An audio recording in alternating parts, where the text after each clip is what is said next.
Azərbaycan güləşinin yeni ümidi Ziya Babaşov dünən Serbiyada gənclər arasında dünya çempionatında qızıl medal qazandı. Türkiyə, İran, Yaponiya kimi dövlətlərin idmançılarına qalib gəldi və çempion oldu. Və ümidli olduq ki, 12 il Olimpiya oyunlarında biz qızıl medal qazana bilmirik. Ziya Babaşov gələn növbəti olimpiyadada bu ümidləri doğrulda bilər.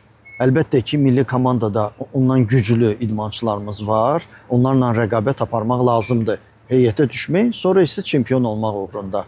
Və onu da qeyd edək ki, Ziya Babaşov bu il Avropa çempionatında ikinci olmuşdu. İndi isə xarakter göstərərək dünya çempionatında birinci oldu.